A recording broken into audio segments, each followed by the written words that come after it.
시청자 여러분 안녕하십니까? 유튜브 채널 JTB 뉴스가 선보이는 여의도 정치. 오늘은 최강욱 전 의원님과 함께 하겠습니다. 전 의원님 안녕하세요. 예, 안녕하세요. 지난주 남도 여행 잘 하셨습니까? 예, 즐거웠습니다. JTB 덕분에 임재범 콘서트도 보고. 예. 확실히 그 고해가 좀 인상적이지 않았어요? 국장에도 봤잖아. 예. 그냥 노래방 민폐곡이라고 유명했던 곡인데 잘 못 부르는 사람이 고음 처리하려다가 삑사리 나는. 근데 확실히 주인공이 그 무대 장치나 이런 걸 세팅해놓고 부르니까 확실히 좀 감동이 있더만요. 예. 야외 공연이라 더. 그러니까 날씨가 너무 좋아서. 예. 참 좋았습니다. 이렇게 살면서 좀 그런 여유를 가지고 문화생활도 좀 하고 하면 좋은데 왜 이렇게 바쁘게 살았는지 모르겠어요. 그러니까요. 윤석열이 때문이죠 뭐. 의원님 응원하는 기아 타이거즈는 끝내 지난주 일요일 날 승리를 못했죠? 네, 일요일 경기도 제가 보러 갔었는데 그래도 9회 동점 만든 게 다행이다라고 생각하고. 예.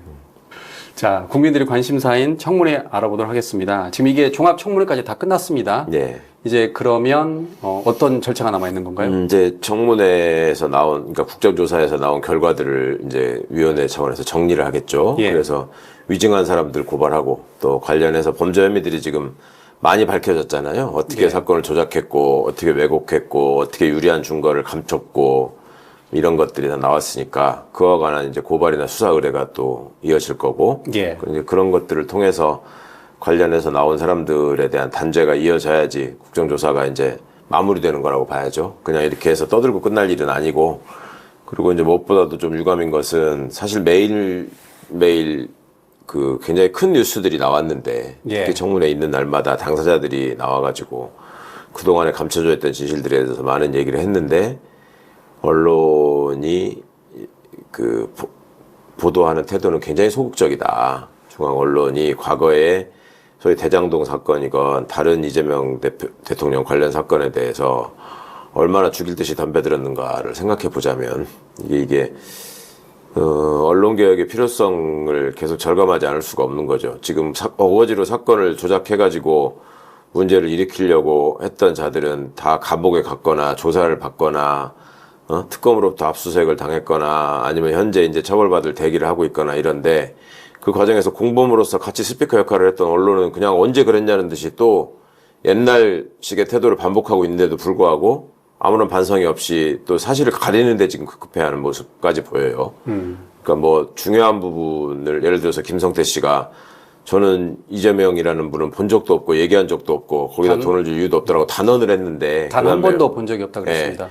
그리고 본인한테 얼마나 또 그 가족들을 겁박해 가면서 그 더러운 수사를 했는지에 대해서 얘기를 했는데 그 문제의 심각성에 대해서는 한마디도 보도를 안 하고 예. 오히려 김성태가 나 술 안 마셨다라고 술안 하는 마셨다. 것만 예. 부각시켜서 보도하고 예. 누구를 위해서 무엇을 위해서 존재하는 언론인지를 일부 찌라시들이 많이 보여주고 있는 것 같습니다. 예. 검찰의 조작 기소 증거 조작 의혹을 하나씩 살펴보도록 하겠습니다. 지금까지 알려진 거는 강백신 검사팀이 피의자 이재명 미리 적어서 논란이 됐고, 그 다음에 정영학 녹취록 우리가 그 유명한 재창영을 실장님으로 그렇죠. 했고, 그 다음에 봉지욱 기자와 그 브로커 조우영 씨가 통화 53분을 했다는데 알고 보니까 봉지욱 기자가 아닌 후배 기자였다. 이렇게 나왔는데 추가로 나온 게 더 있습니다. 다름 아닌 수원지검 수사관 이진아 씨인데 이 이진아 수사관이 원래는 수사과여가지고 배치표와 다르게 박상용 검사실 근무를 했다는 거예요. 네. 제가 소속은 수사과였던 게 맞는 것 같고요. 근무는 박상용 검사님하고 한 것도 맞습니다. 왜 배치표와 다르게 거기서 근무하게 되죠? 저도 지금 수원에서 인사 업무를 담당하고 있는데요. 그게 아마 형사 6부 소속으로 했을 경우에 금평, 이게 7급 주사보 같은 경우에 금평 문제로 인해서 좀 이렇게 그때 당시 인사 담당 업무 실제 공직자의 업무 배치표와 다르게 근무하라고 누가 지시를 했습니까?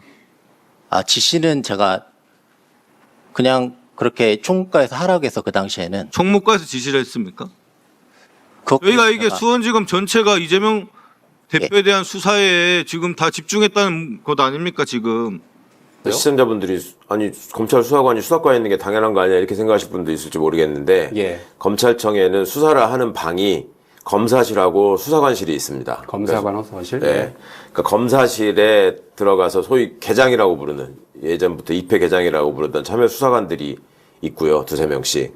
그다음에 수사관실이라고 해가지고 수사관들만 모여있는 방이 있거든요. 거기는 상대적으로 좀 뭐 경미한 범죄들에 대한 송치 사건을 처리하는 일들을 하는데, 아니면은 검사실에서 내려보낸 사건들을 하거나. 근데 그쪽에 있어야 될 사람이 검사실로 가 있었다. 예. 이제 그거부터가 누구의 명령에 의해서 왜 거기 가 있었느냐, 이거부터 이제 문제를 지적하기 시작했죠.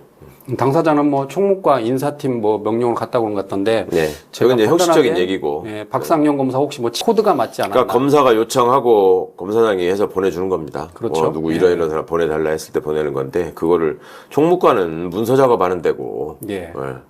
그 선수들끼리 자꾸 그렇게 거짓말을 안 했으면 좋겠는데.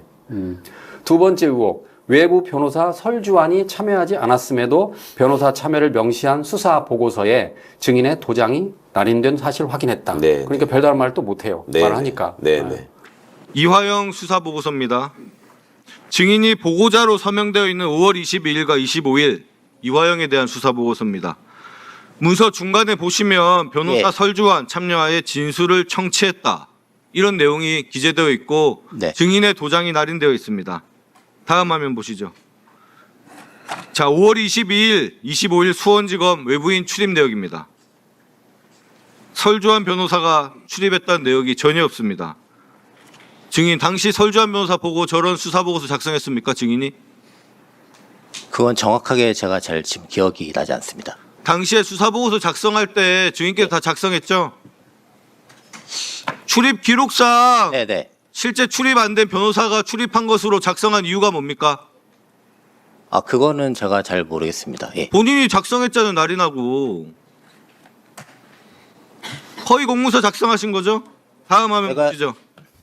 그러니까 이제 그렇게 되면 그것도 이제 허위 공문서 작성이 되기 때문에 예. 이것도 역시 수사 대상이 되는 거고, 인정하는 거는 그 내려가가지고 그 연어 받아왔다. 그건 인정했습니다. 그거만 인정하더라고. 더 놀라운 것. 수사 과정 확인서 출정 시간을 조작했다. 이건 뭐 빼도 박도 못할 것 같아요. 다음 화면. 2013년 5월 17일 연어 술파티가 있었던 그날 출정 일지와 수사 과정 확인서입니다. 실제로 이화영, 김성태, 방용철 등등은 8시 30분에 수원지검을 떠났다라고 기재되어 있습니다. 그런데 증인이 작성한 수사 과정 확인서 몇 시에 이 사람들이 나갔냐? 16시라고 기재되어 있습니다. 2시간 반이 18시라고 되어 있습니다. 2시간 반이 사라졌습니다. 증인이 왜 시간을 조작해서 적었나요? 아, 이날 연어 먹고 술 마셔서 시간 조작한 거죠? 아니요, 전혀 사실이 아닙니다. 예. 왜 시간을 조작해서 적으셨어요? 시간을 조작할 이유가 없습니다. 이유가 없는데 지금 실제랑 다르잖아요. 제가 그 당시에 너무 바빠서 아마 오타일 것 같습니다. 오타라고요? 예. 그날 뭐 한다고 바쁘셨어요? 같이 공무원들 모여있는데 같이 있었죠?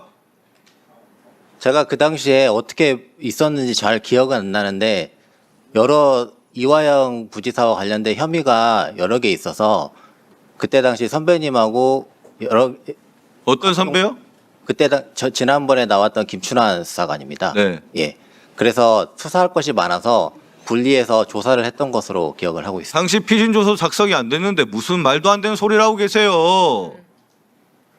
왜 거짓 증언합니까? 당시 피신조서 작성했습니까? 잘 기억나지 않습니다. 예. 제가 일부러 지금 허위 진술하고 있지 않습니다. 그러니까 당일 김성태, 방용철, 이화영 이 세 사람이 출정 종료 시간이 밤 8시 30분에 수원지검을 떠났다. 그렇게 네. 나와 있는데 그 확인서에는 오후 6시. 그러니까 2시간 30분의 차이가 있는 거예요. 예, 예. 이거는 누가 봐도 공문서. 그러니까 그거는 뭐, 예, 명백히 허위 공문서 작성이고요. 예.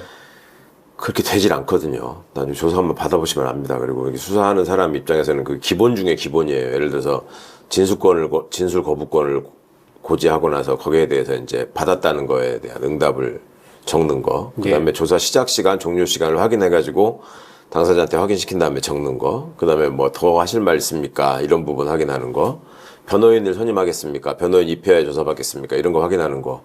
아주 기본이거든요. 그냥 그 수업 시간에 교과서하고 공책 있어야 된다. 뭐 이런 수준의 기본적인 일이에요. 근데 예. 그거를 뭐 오탈자다, 착오였다. 왜 그 수사팀에만 가면 그렇게 오탈자가 많은지 모르겠어요. 그러니까 그 뻔한 거짓말이고, 이게 지금도 보시면 이 검찰 구성원이라는 게 뭐 검사건 검찰 직원이건 뭐 여자건 남자건 할 거 없이 거의 보면서 쌩 거짓말을 하는 것처럼 보이시잖아요, 다. 네. 이게 왜 이럴까? 지금 검찰총장을 했던 자가 대통령이 돼가지고 내란죄를 일으켜서 단죄를 받고 있는 과정에서도 그 수하에 있었던 자들은 왜 저런 모습을 보일까? 우리가 김현태라는 사람이 707 단장으로서 계엄 직후에는 부하들을 용서해달라고 눈물 흘리는 모습을 보였다가, 악어의 눈물. 예. 예, 난데없이 말 바꿔가지고 이제 선글라스 끼고 나타나서 극우 집회에서 억지소리 하는 걸 보셨잖아요. 뭐 그런 걸 보면은 어떻게 저렇게 저럴 수 있지라고 많이들 생각하시겠지만, 그런 사람들이 지금 공직에 도처에 많다, 이걸 보여주고 있는 거예요. 이런 상황에서도 반성하지 않고 어떻게든 진실을 가리고 숨으려고 한다. 그러니까 이런 자들을 철저히 찾아내서 단죄해야지 앞으로 이 사람의 다음에 이런 일을 이어받을 사람들이 이런 짓을 하지 못한다. 이 점을 꼭 좀 우리가 실행했으면 좋겠습니다. 예. 아까 말씀드린 그 수사관은 민주당 이렇게 말을 했습니다. 왜 시간을 조작해 적었느냐? 혹시 연어술 파티 때문이냐? 그랬더니 너무 바빠서 오타했다는 거예요. 그러니까 그때 청문회장에서 빵 터졌는데 네. 이게 밤 8시 반에 출정을 했다라고 하면 술을 마신 의혹이 생길 수 있는 거잖아요. 네. 그러니까 술 안 마셨다는 그 알리바이를 형성하기 위해서 일부러 그렇죠. 오후 6시에 적었다 봐야겠죠. 그리고 6시 정각이라고 적는 것 자체가 굉장히 어색하고 이상한 일이에요. 네. 아니, 일을 하다 보면 어떻게 그 정각이 땡 하고 끝납니까? 좀 더 일할 수 있는데. 그럼 6시 8분일 수도 있고 5시 57분일 수도 있고 한 건데 그 시간을 적어야 되거든요. 근데 6시 땡이라는 거는 마치 일과 시간 안에 정상적으로 그 적법하게 일했다라는 식의 알리바이를 만들기 위한 전형적인 조작입니다. 예, 예. 제가 보기에는. 검찰의 또 다른 조작, 두 번째 정영학 녹취록 조작 의혹의 키맨인 속기사가 청문회에 등장을 했습니다. 예. 그래서 민주당 전용기 의원 등이 아주 줄기차게 집중 추궁을 하니까 그 속기사가 이렇게 말을 했습니다.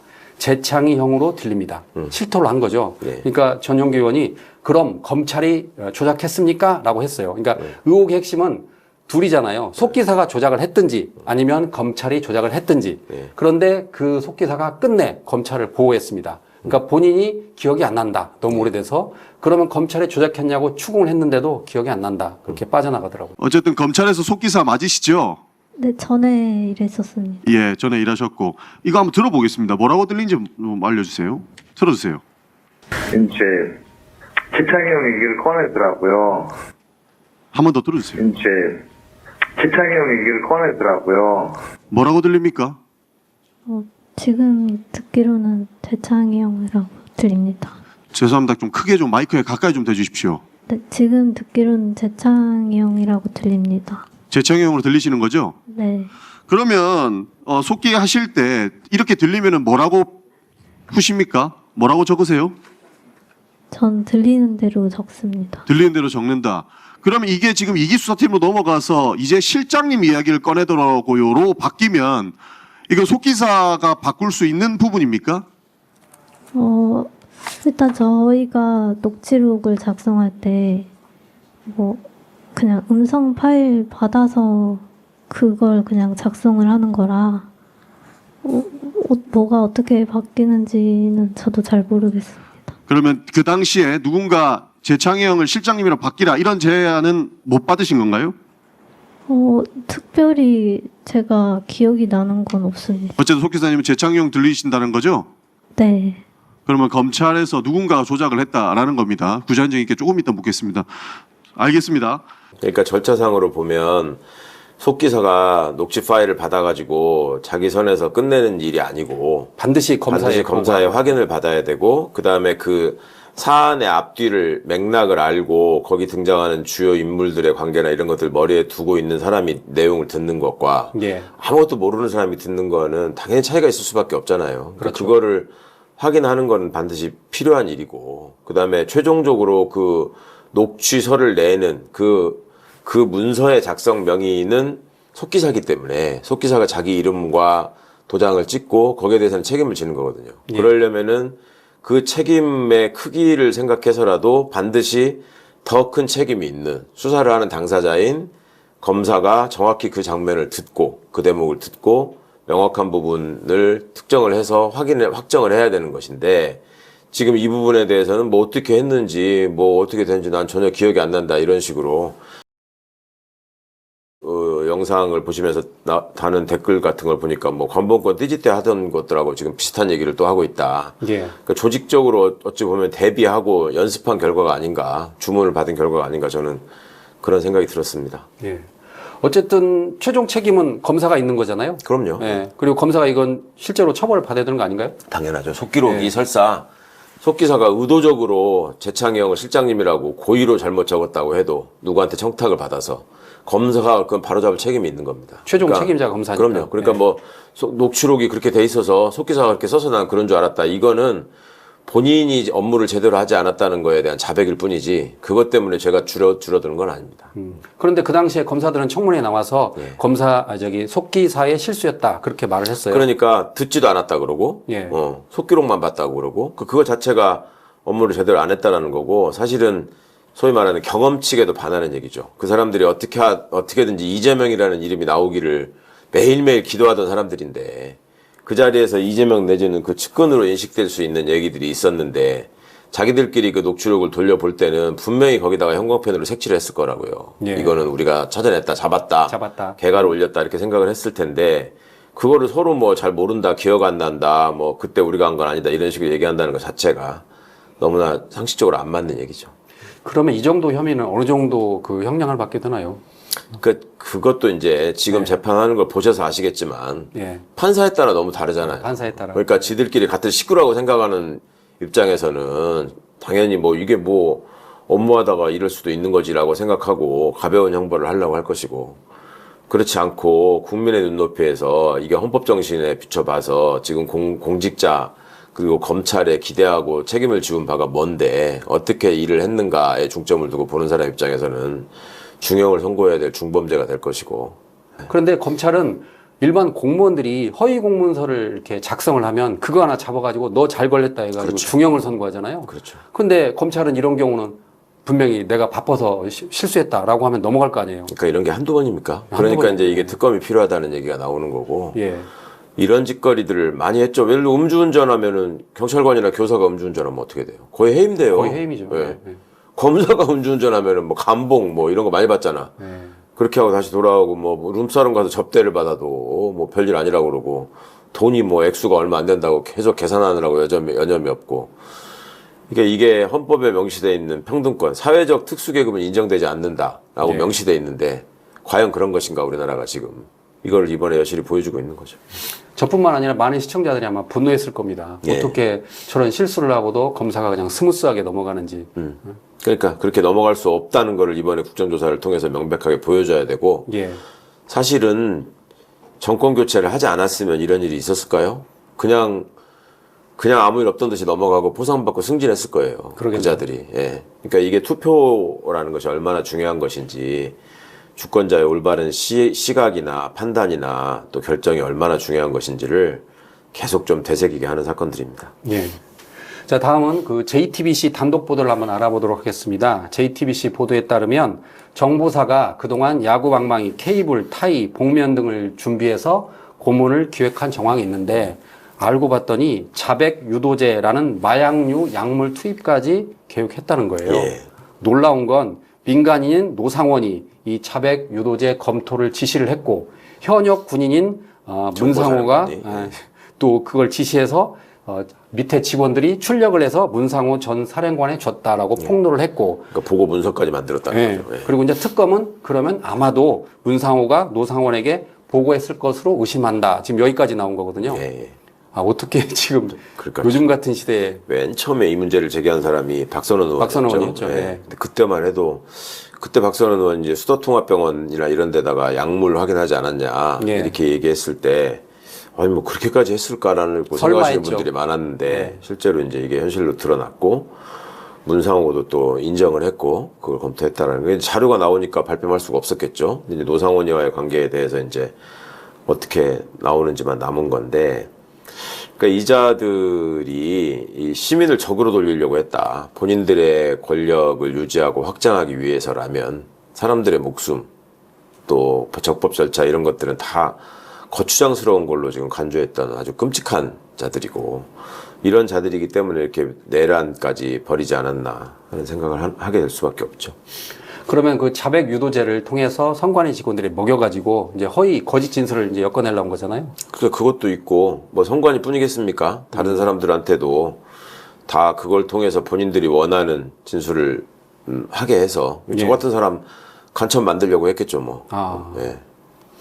그 박선 의원 그 방송을 보니까 그 굉장히 위험하다고 그러던데요. 그러니까 검토된 약물이 있는데 벤조디아제핀 이름도 어려운데 이 벤조디아핀은 알약으로 돼 있다면서요. 예. 그래서 아주 쉽게 먹일 수 있어가지고 그냥 입에다가 넣어버릴 수 예. 있다. 예.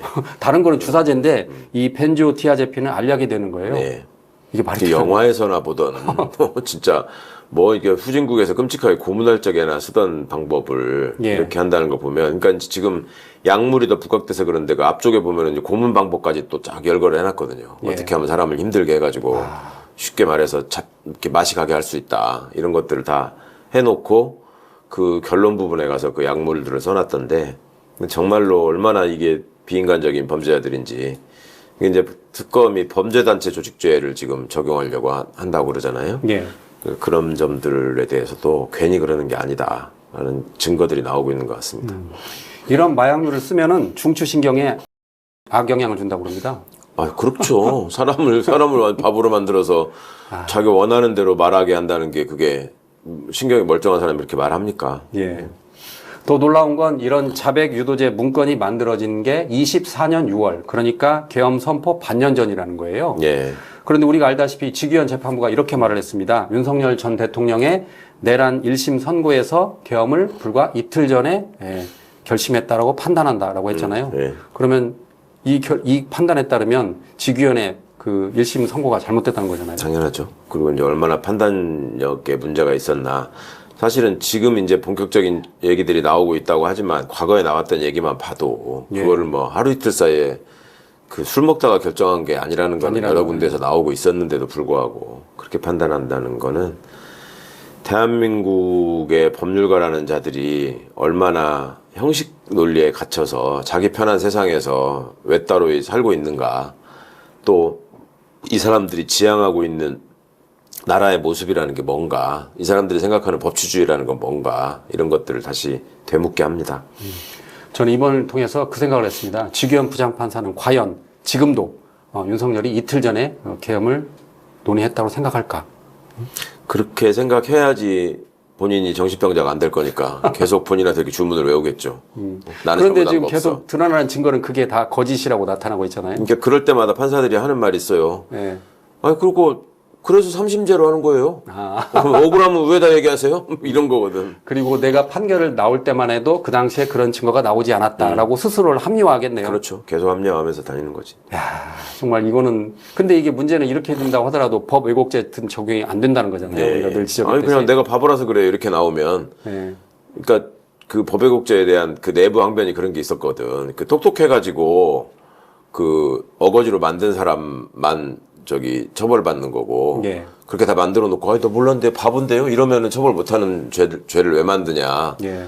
그러니까 미리 빠져나갈 구멍까지 다 생각해 놓고 죄를 비판하더라고. 그러니까. 이제 이런 점들을 보시면 진짜 이 나라의 주인이 얼마나 더 눈을 부릅뜨고 감시를 해야 되는가. 이걸 다시 한번 생각하게 합니다. 그러니까 매번 느꼈지만 법 왜곡죄의 가장 큰 맹점은 고의성인 것 같아요. 예. 고의성 없다고 다 도망가 버리면 다 그렇죠. 그냥 예. 아니, 근데 이제 뭐 범죄라고 하는 것이 또 뭐 과실로 왜곡했다 뭐 이럴 수는 없는 거니까. 그렇죠. 왜곡이라는 말 자체는 고의가 포함될 수밖에 없는데, 그러니까 이거는 그렇게 하지 말라는 명확한 어떤 경종을 울리는 금지 규정으로 받아들여야 되는 게 기본이고, 이제 그럼에도 불구하고 뭐 있는 사실에 대해서 뻔히 눈을 감추고 법을 왜곡한 자들을 지금 우리가 보고 있잖아요. 예. 지금 이재명 대표에 대한 검찰 수사 내용 보십시오. 멀쩡하게 다 반대되는 증거들이 있었는데도 불구하고 다 무시하고 빼버리고 감추고 이렇게 하잖아요. 이건 처벌해야 되지 않겠어요? 예. 과연 처벌이 가능합니까, 의원님 그러면? 그러니까 지나간 일이라서 이것도 진즉의 법외국제를 만들자고 21대 때부터 저희가 얘기를 했었는데, 전화대 이제는 차원에서. 그러셨어요? 그럼요. 우리가 다 법안 내고 했었는데 그때는 다들 들은 척도 안 하다가 지금 와가지고 이러고 있습니다. 예, 그렇군요. 이거는 그 박성준 의원이 그 청문회에서 한 내용인데 최윗선을 지적을 했습니다. 그러니까 그 박상용 그 검사가 이제 신동 의원이 주최한 국민의힘 그 단독 청문회에 가가지고 자기가 수시로 이렇게 보고를 했다고 그랬잖아요. 우리 윗선한테 보고를 했다고 그랬는데 박성준 의원이 이거 내가 제보를 받았다라고 이렇게 말을 합니다. 제보 내용에 따르면 대장동이나 쌍방울 등 이재명과 관련된 사건은 이례적으로 하루에 2번씩 당시 윤석열 전 대통령에 보고를 했다. 그래서 검찰, 그다음에 대검 반부패부, 법무부, 그리고 대통령실 공직비서관을 통해서 보고가 된 걸로 보인다. 그러면 그 윗선은 다름 아닌 윤석열 아니냐라고 물어봤더니 이시원 전 비서관이 답변 드리기 어렵습니다라고 하더라고요. 윤석열이 아니면 절대 아니라고 해야 될 일인데. 아니라고 하면 유증이 되니까 그런가요? 그렇죠. 그 저거는 했다는 말인 거고. 소위 말해 했어 이 말이고. 예.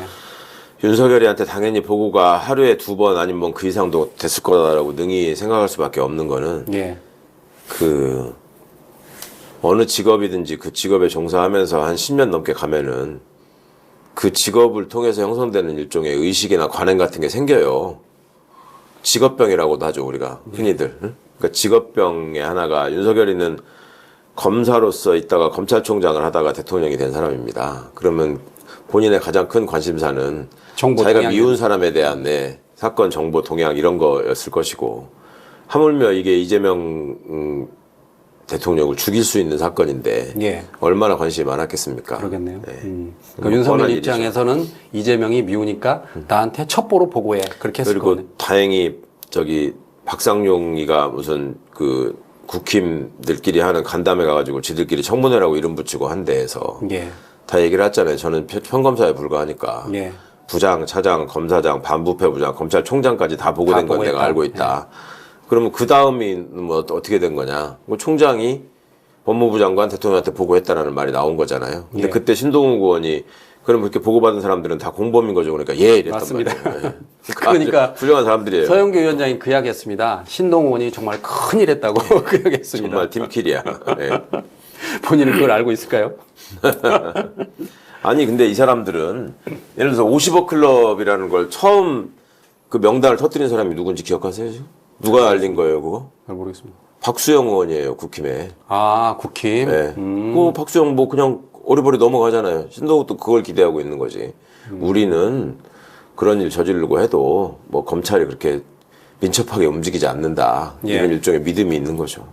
그러면 당시에 박수영 의원은 50억 클럽을 폭로했을 때 그게 자기한테 부메랑이 될 줄 몰랐겠네요. 국힘한테. 그렇죠. 야. 그래놓고 나중에 까보니까는 다 자기 쪽 사람들이 있었던 거지. 그 사람들 수준이 그렇습니다. 예. 박선 의원이 또 이런 말을 했습니다. 여기 어딘지 알아요? 박상웅 증인 여기 어딘지 아세요? 이거 티파니, 들어봐요. 티파니 쌍방울 아지트예요. 아시죠? 김성태 증인 알죠? 그 다음 화면 봐요. 여기 김성태 증인 여기 어딘지 알죠? 김성태 증인 여기 어딘지 아시죠? 자, 여기에 똑같은 의사진행 발언이에요. 여기에 국민의힘 의원이 5명이 가서 김성태 증인을 어젯밤에 만나려고 했다라고 하는데 이거 CCTV로 확보해 주세요. CCTV로 확보해가지고 어제 저녁에 만났으면 이거는 완전히 증거 조작입니다. 김성태 증인 어제 저기 가셨어요? 안 가셨어요? 어제 저기 소주 마셨던 것 같습니다. 소주 마셨어요. 예. 저도 좀 보고. 저 지인들하고 마셨습니다. 국민의힘 의원이 하루 전날 쌍방울 김성태 만나러 쌍방울 아지트에 가지 않았느냐라고 하니까 김성태 전 회장이 예, 제가 어제 술 마시러 갔습니다라고 인정을 하는 거예요. 그러니까 말 그대로 국민의힘 의원들이 얼음 그렇게 되더라고요. 예. 아무 말도 못하고. 그럼 막 왜 그걸 가지고 그러느냐고 또 악을 쓰고 덤벼야지 정상인데 그 사람들 하던 걸로 봐서는. 그러니까 예전에 부처님 눈에는 부처님이 보이고 먼 눈에는 뭐만 보인다는 말이 이 사람들은 그런 식으로 자기들은 하니까 민주당도 그랬을 거다라고 넘겨짚고 하는 경우가 종종 있거든요. 예. 예전에 그 대표적으로 송일종 국방위원장 이 사람이 김현태 불러서 따로 만났다. 그랬죠. 네, 그 짓을 했잖아요. 그러니까 여기가 서영교 위원장이 있으니까 민주당도 따로 저기 하지 않았겠냐 이런 식의 얘기를 하는 거죠.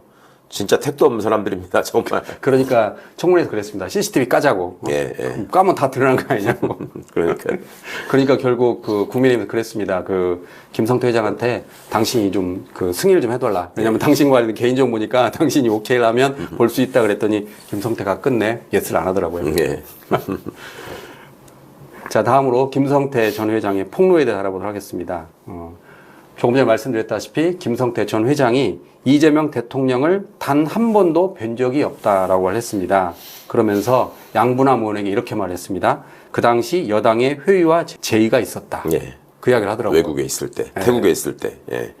저 태국에 있을 때도 뭐 이렇게 말하면 또 국힘 의원님들 좀 뭐 화나실지 모르겠지만 그 당시 여당에 했던 분들이 많은 좀 회의보다는 제의 같은 게 있습니다. 그때는. 정의의 말씀을 제가 정리를 해보면은 태국에서 이민 보호소에 있을 때도 정부 그 당시 여당으로부터 많은 회의 비슷한 게 있었다. 이미 그 보호소 가기 전에 제가 독일했을 때 그런 때 많은 회의가 있었다. 예. 그게 사실 정말일 수밖에 없는 게 김성태 씨가 태국으로 가 있으면서 그 전북 사람이잖아요. 예. 그 지인들이나 이런 사람들한테 그 많이 연락을 주고받고 있었어요. 그리고 그분들이 민주당과 연이 닿는 사람들이 있어가지고 그 나중에 그 얘기를 해준 적이 있었다고. 저도 그 얘기를 들었는데 김성태는 이게 뭐 때문에 이거 가지고 수사하고 하려고 하는지 내가 뻔히 아는데 나 귀국 안 한다. 대선 끝나고 정권 바뀔 때 정권 저기 할 때까지 귀국 안 할 거다. 이렇게 공언을 했었습니다. 그런데 들어왔잖아요. 그리고 그 중간에 또 움직인 사람들이 있었잖아요. 권성동 만나가지고 따로 거래하고 사진 찍고 무슨 돈 얘기도 오가고 이런 일들이 이미 지금 드러나 있는데 그럼 뭐 뻔할 뻔짜인 거죠. 예. 이 사람들은 세상을 그런 식의 협잡으로 얼마든지 국민들의 눈을 속여가면서 자기 걸로 만들 수 있다고 믿는 자들이 모여서 윤석열 같은 걸 대통령으로 옹립해서 내란까지 이어지게 한 집단이니까 능히 다들 그렇게 하고도 남을 사람들이라고 저는 생각합니다. 예. 자, 다음은 윤석열, 김건희 부부의 항소심에 대해 알아보도록 하겠습니다. 먼저 김건희 씨 항소심. 1심에서는 지금 징역 1년 8개월이 나오는데 항소심에서는 징역 4년.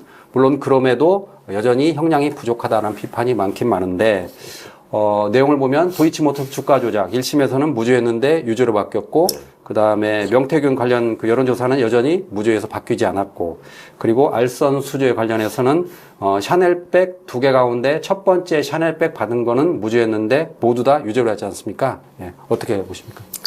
저는 전형적인 줄타기 판결이라고 봤어요. 그러니까 줄타기. 1심이 워낙 어이없이 판결을 해놓으니까 거기서 오는 착시 현상이 있을 수 있거든. 그거보다 올라가기만 하면 칭찬받을 수 있다. 그 다음에 왜 하필 4년일까? 정경심 교수가 4년이었다. 이것과는 무관한 것일까? 그런 생각도 들고 무엇보다 중요한 거는 주가 조작이라고 하는 것이 저는 고발인으로서 정말 화가 나는 게 이게 자본시장을 완전히 교란시킨 걸로 그냥 끝나는 게 아니라 그 와중에 수많은 개미 투자자들이 말하자면 피해를 보는 거란 말입니다. 피는 몰렸겠죠. 네.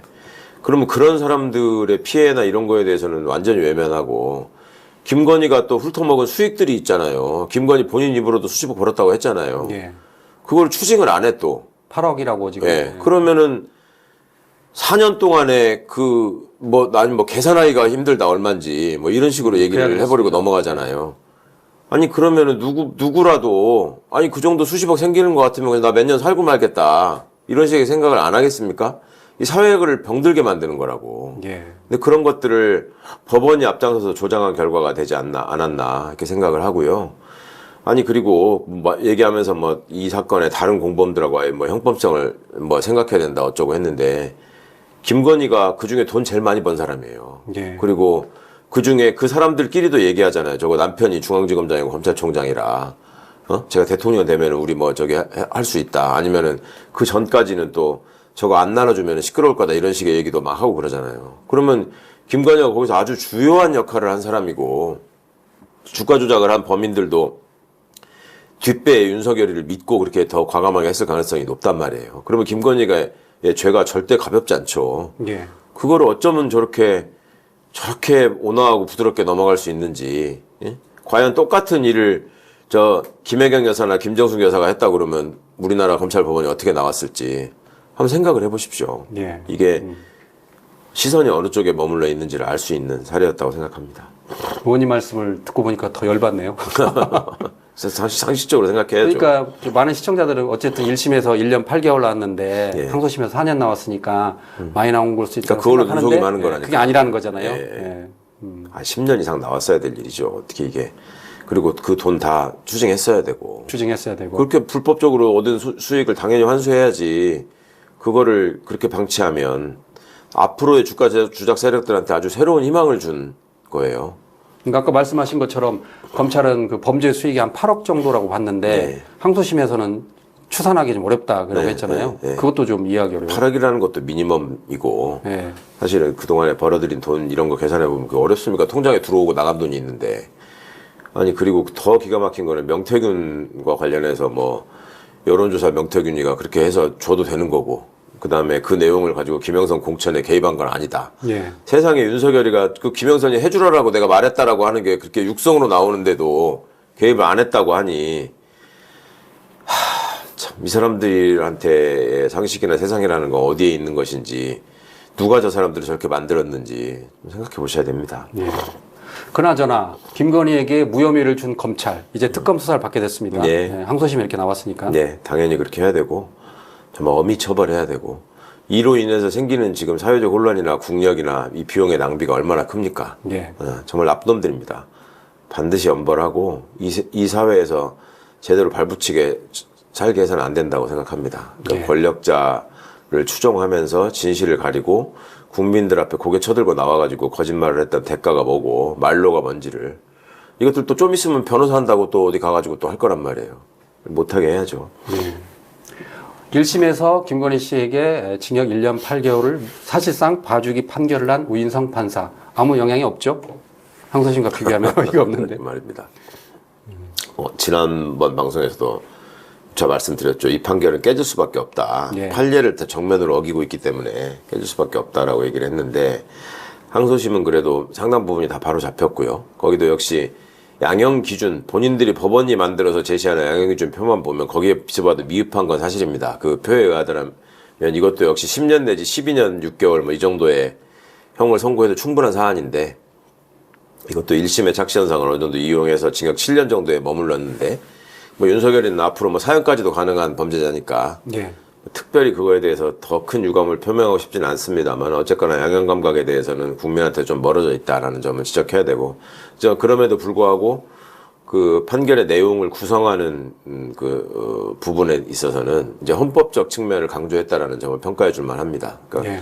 공무원의 눈이나 그냥 판사의 눈에 머물지 않고 국민의 시선에서 헌법적 관점에서 법치주의를 어떻게 파괴했는가 윤석열이가 대통령의 위치에 있으면서 이거를 명확히 짚어냈다. 그리고 법꾸라지들이 말하는 법리 조작, 논리 조작에 대해서 확실하게 그 허점을 파고 들어가가지고 논리를 다 깼다. 이 점을 평가해주고 싶습니다. 예. 어쨌든 윤석열 체포방해 혐의는 1심에서 징역 5년인데 항소심에서는 징역 7년으로 늘어났고요. 예. 하나하나 보면은 먼저 그 경호처 직원을 동원해서 공수처의 체포영장 집행을 막은 혐의 그리고 비화폰 통신기록 삭제 지시한 혐의는 1심과 같이 모두 유죄로 인정했습니다. 예. 그리고 두 번째, 그 일부 국무위원만 소집해서 국무위원 9명의 계엄 심의권을 침해한 혐의는 1심과 달리 전부 유죄로 판단했습니다. 예. 당시에 좀 말이 많았잖아요. 어떻게 이걸 두 무죄로 사람은 뭐 전화를 받았으니까 뭐 예. 괜찮다 이런 식이었는데 이제 그 사람들 어디 살았나 동네까지 다 언급하면서 그 시간에 전화하면은 그때 도착해가지고 갈 수 있냐 이것부터 이제 따져봤죠. 그리고 연락을 받은 사람이 가서 회의에 참석해서 심의를 할 수 있게 해줬어야지. 오지도 않았는데 그냥 이게 다 왔으니까 회의 이렇게 해버리는 건 그 권한을 침해한 것이다. 예. 뭐 상식적으로 납득이 가는 판단이죠, 당연히. 예. 그리고 헌정질서 파괴의 뜻은 추호도 없다라는 허위 사실이 담긴 피지. 그러니까 이게 프레스 가이던스 언론 대응인데 이 피지를 외신에 전파하도록 지시한 혐의 역시 1심 무죄 판단을 뒤집고 유죄로 판단했습니다. 예. 그러니까 그런 부분이 공무원의 책임과 역할에 관해서 사실은 이제 중요한 부분이었죠. 뭐 시킨 대로 한 사람은 잘못이 없는 거 아니냐. 시킨 대로 그냥 거기 배포한 게 뭐가 잘못이냐. 예. 이런 식의 1심 판결의 내용이 매우 우려스러운 지점이었거든요. 그러면 다른 뭐 내란 주요인물 종사자들이 다 나는 윤석열이가 대통령이 시키는데 어떡하냐. 이런 걸로 빠져나갈 빌미가 되는 거였었는데 철저히 그건 그렇지 않다. 공무원이라고 하는 거는 국민 전체에 대한 봉사자로서 성실 의무가 있다. 근데 이거를 내용이 사실과 부합하지 않는다는 걸 명백히 알고 있는 그러니까 반헌법적인 일인데도 불구하고 이렇게 했다는 것 자체에 대해서 책임을 물어야 한다. 이 부분도 중요한 얘기였던 것 같습니다. 예. 그리고 계엄 해제 후에 그 허위 선포문을 만들고 그리고 이를 폐기한 혐의 이거는 1심과 같이 유죄로 봤습니다. 예. 그렇죠. 그거는 뭐 공용 서류 손상이기 때문에 이제 근데 책상 서랍에 넣어놨다고 하니까 이제 행사는 아니다. 행사는 아니다. 이 부분은 사실 이제 법리적으로는 사문서는 누구한테 주고 보여주고 해야지 행사지만 예. 공문서는 어떤 용도를 염두에 두고 만들었고 그거를 가지고 있으면 그 해당 기관에서 가지고 있으면 그거 자체를 행사로 봐야 되는 거 아니냐 이런 얘기들이 있었는데 최소한 그거를 그 국무회의 회의록 같은 데다 철해야 된다 라고 법원은 보는 것 같아요. 예. 그리고 1심에서 백대현 부장판사가 초범이라 이렇게 감경을 해줬는데 항소심은 초범을 안 봐준 거잖아요. 예. 그러니까 뭐 초범이라는 얘기는 이 사람이 우발적으로 뭐 실수를 했다거나 아니면 그 범죄까지 이르는데 참작할 만한 사정이 있다거나 그리고 재범을 굳이 할 가능성이 없을 정도로 보인다라고 할 때 초범이 감경 사유가 되는 거거든요. 예. 근데 아무리 초범이라도 이런 악질적인 범죄에 대해서 초범을 감경 사유로 볼 수는 없는 거다. 이 부분은 명확했습니다.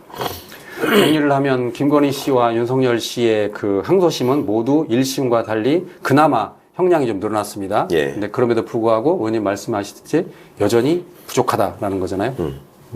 그럼요. 예. 부족하고 국민 눈높이하고는 여전히 안 맞죠. 근데 뭐 꼭 중형만이 능사라고 말씀드리는 게 아니라 대통령의 위치에 있는 사람은 보통 사람의 잘못보다 훨씬 더 엄중하게 평가를 받아야 되는 게 맞죠. 예. 똑같이 절도를 하더라도 그냥 배고픈 꼬마 아이가 절도하는 것과 대통령이 시장에 가서 절도하는 것과 이거 완전히 다르잖아요. 차원이 다른 거죠. 예, 네. 차원이 다르고 처벌의 강도도 달라져야 되는 것인데 이자는 대통령이라는 지위를 이용해 가지고 적법한 공권력의 행사를 다 불법적으로 막으려고 했었단 말이에요. 그런 죄의 엄중함에 대해서 그 심각성에 대해서 얼마나 역사적인 기록으로 이게 남고 평가를 받을지에 대한 의식을 좀 더 했으면 좋겠다, 법원이. 이게 앞으로 이런 짓을 벌일 사람들한테 참고가 될 거거든요. 그죠?